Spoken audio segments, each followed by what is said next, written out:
ये सत्यार्थ प्रकाश स्वाध्याय के क्रम में इस ग्रंथ में क्या है इस पर चर्चा कर लेते हैं। प्रथम समोल्लास में ईश्वर के ओंकार आदि नामों की व्याख्या है। द्वितीय समोल्लास में संतानों की शिक्षा। तृतीय समोल्लास में ब्रह्मचर्य पठन पाठन व्यवस्था, सत्यासत्य ग्रंथों के नाम और पढ़ने पढ़ाने की रीति। चतुर्थ समोल्लास में विवाह और गृहस्थाश्रम का व्यवहार। पंचम समोल्लास में वानप्रस्थ और संन्यासाश्रम की विधि। छठे समोल्लास में राजधर्म। सप्तम समोल्लास में वेदेश्वर विषय। अष्टम समोल्लास में जगत की उत्पत्ति स्थिति और प्रलय। नवम समोल्लास में विद्या अविद्या बंध और मोक्ष की व्याख्या।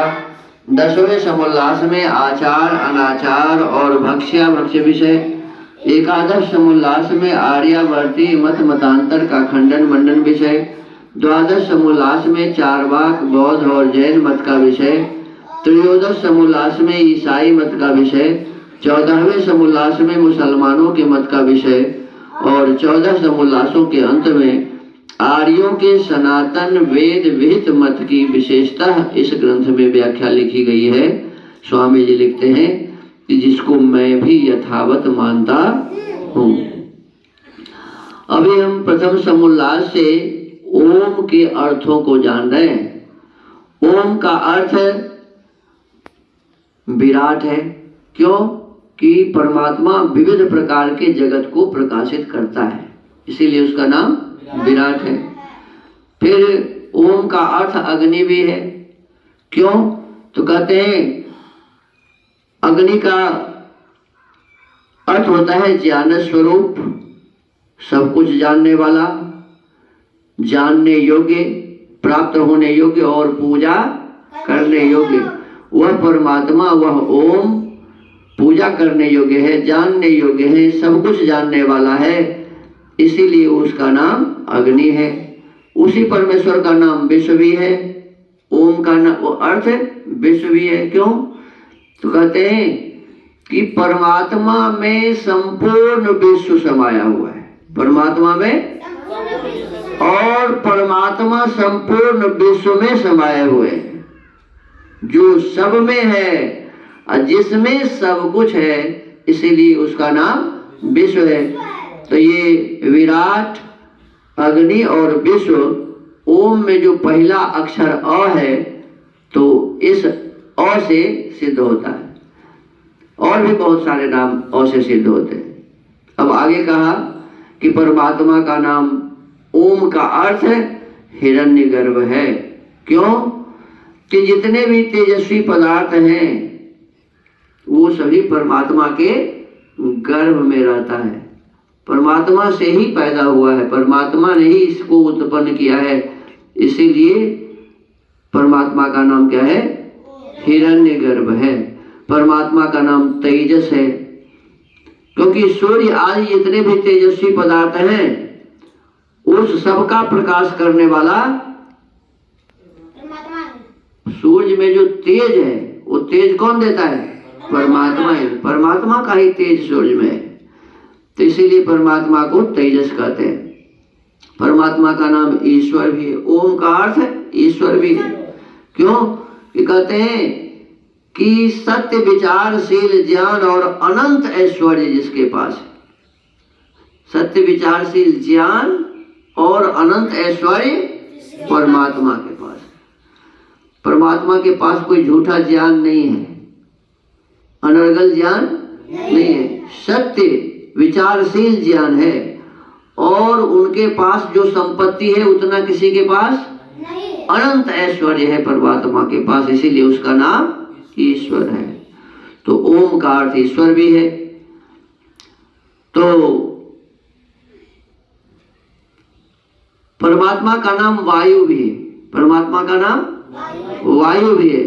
क्यों कि कहते हैं उससे अधिक बलवान कोई नहीं है। तो हिरण्यगर्भ, वायु और तेजस ये तीन नाम उकार मात्रा से ग्रहण किए जाते हैं, ओम में जो ऊ है। और फिर ईश्वर, और इसके ईश्वर के पश्चात में है आदित्य, परमात्मा का नाम क्या है? आदित्य, माने जिसका विनाश कभी नहीं होता, इसलिए परमात्मा को क्या कहते हैं?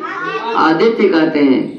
और परमात्मा का नाम प्राज भी है, परमात्मा का नाम प्राज भी है, माने जो निर्भ्रांत है, ज्ञान युक्त सब चराचर जगत के व्यवहार को यथावत जानता है, जो संपूर्ण संसार को यथावत जो जैसा है उसको वैसा ही जानता है, इसलिए ईश्वर का नाम प्राज्य है।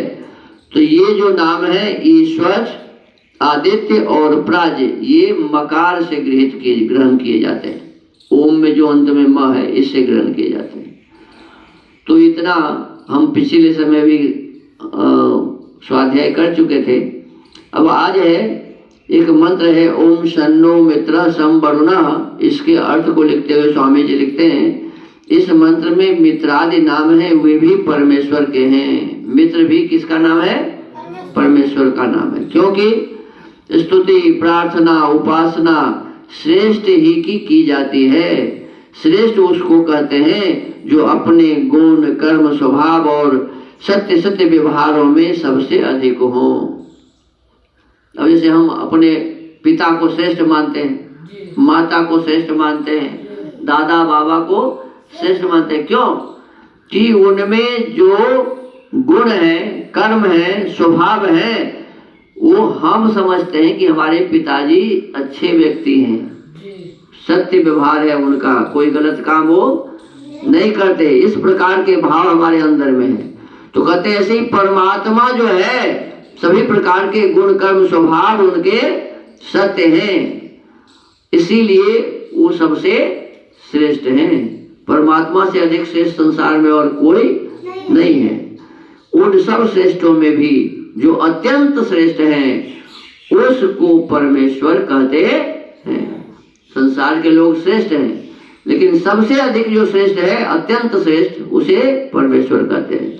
जिसके तुल्य न कोई हुआ, परमात्मा के बराबर कोई न हुआ, न अभी है और न कभी होगा।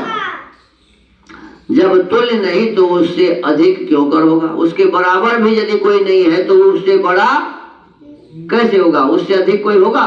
नहीं होगा। तो परमात्मा से अधिक कोई भी नहीं है। क्यों कर हो सकता है? जैसे परमेश्वर के सत्य, न्याय, दया, सर्व सामर्थ्य और सर्वज्ञत्वादि अनंत गुण हैं, वैसे अन्य किसी जड़ पदार्थ व जीव के नहीं है। हम आप कितना भी बड़ा हो जाए, लेकिन परमात्मा के बराबरी हमें न सत्य हो सकता है, न न्याय हो सकता है, न दया हमारे भीतर में हो सकती, न वैसा सामर्थ्य हमारे पास हो सकता है, न सब कुछ जानने के सामर्थ्य हमारे पास हो सकते हैं। ये सभी केवल परमात्मा में ही है। परमात्मा अनंत है, हम अनंत नहीं हो सकते। तो इसीलिए कहते हैं किसी जड़ पदार्थ व जीव में वह गुण नहीं हो सकता। जो पदार्थ सत्य है उसके गुण, कर्म, स्वभाव भी सत्य ही होते हैं। तो परमात्मा सत्य है, इसलिए उनके सभी गुण, सभी कर्म, सभी स्वभाव सत्य हैं। इसलिए सब मनुष्यों को योग्य है कि परमेश्वर ही की स्तुति, प्रार्थना और उपासना करे। जितने भी मनुष्य है उसका क्या कर्तव्य है जी? परमेश्वर की ही उपासना करे, परमेश्वर की ही स्तुति करे, परमेश्वर की ही प्रार्थना करे, उससे भिन्न की कभी न करे। परमात्मा से भिन्न किसी की भी उपासना नहीं करनी चाहिए, क्योंकि ब्रह्मा, विष्णु, महादेव नामक पूर्वज महाशय विद्वान, दैत्य, दानवादी, निकृष्ट मनुष्य और अन्य साधारण मनुष्यों ने भी परमेश्वर ही में विश्वास करके उसी की स्तुति, प्रार्थना और उपासना करी। देखो, ब्रह्मा भी, विष्णु भी, महादेव भी किसकी पूजा करते थे? ईश्वर की पूजा करते थे। ये महापुरुष थे, अच्छे व्यक्ति थे। तो ये महाशय विद्वान परमात्मा की उपासना करते थे। दैत्य दानव भी भगवान की उपासना करते हैं, उससे भिन्न की नहीं। वैसे ही हम सबको भी करना योग्य है। इसका विशेष विचार अब कहते हैं कि मुक्ति और उपासना के विषय में किया जाएगा। आगे जो 7वां अध्याय है उसमें विशेष रूप से परमात्मा के संबंध में कहते हैं कि लिखेंगे। अब आज के विषय को यहीं विराम देते हैं। ओम।